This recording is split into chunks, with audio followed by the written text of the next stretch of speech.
Now, with Joseph Biden, you have a man that has spent more than half of his life in the U.S. government, 47 years. So it's hard to detach Joseph Biden from the diabolical global conflicts and wars, as well as the internal strife resulting from unjust and tyrannical policies of the United States government, especially those that have affected Black and brown people. Now, that's just clear. You can check his voting record and you can check the bills that he sponsored, including the 1994 crime law. Now, of course, he has some things hidden in the garage or maybe in the basement, and some unscrupulous things that are now coming out.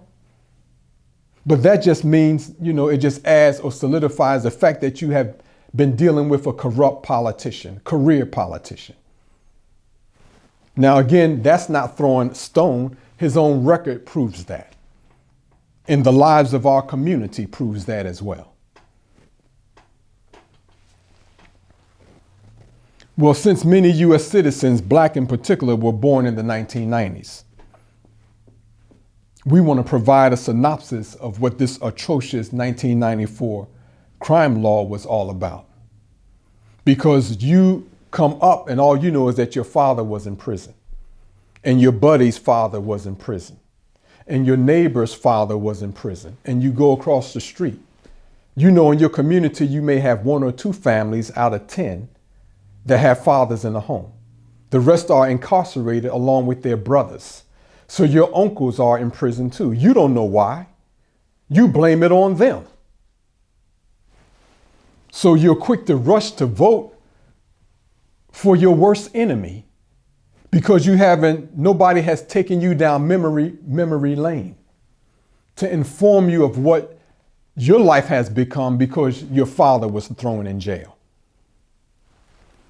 Well, it states regarding this 1994 crime law. The Violent Crime Control and Law Enforcement Act of 1994, commonly referred to as the 1994 Crime Bill, the Clinton Crime Bill, or the Biden Crime Law, is an act of Congress dealing with crime and law enforcement. It became law in 1994. The crime bill has also become emblematic of a shift towards mass incarceration in the United States, although its contribution to the long-term trend of expanding prisons is debated.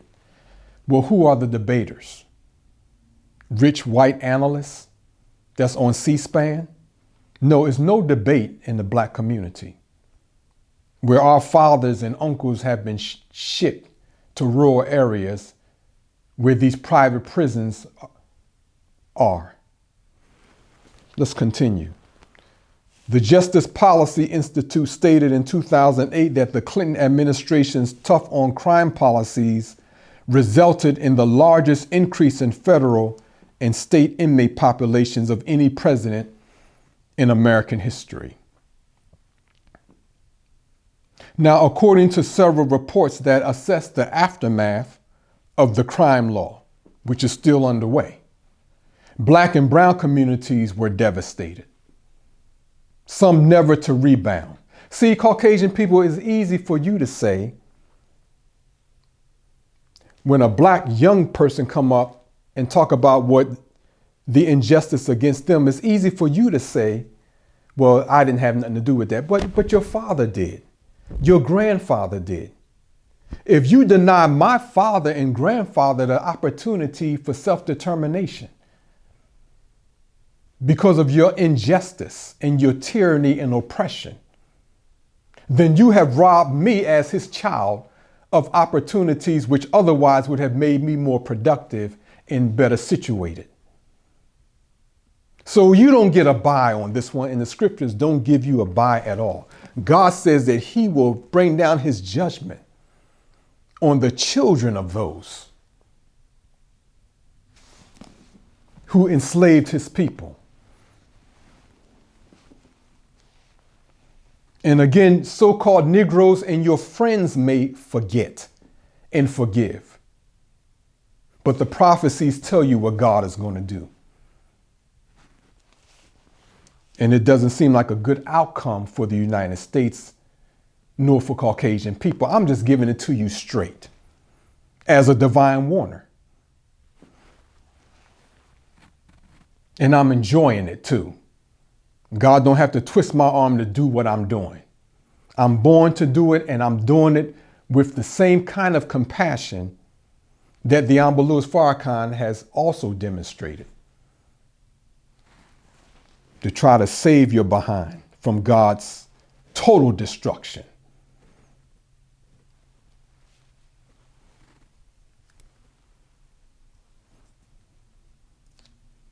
Now, when we reflect on the language that the Clintons used to promote this crime bill and the language that Joseph Biden used when they were promoting this crime bill, they could not have been referring to anybody but black people. They called us super predators and threats to American decency. Keep us away from your neighborhoods.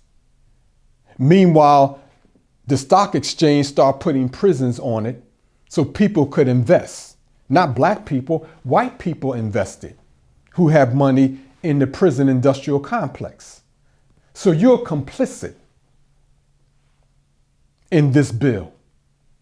And you got dividends when those beds got filled with black lives.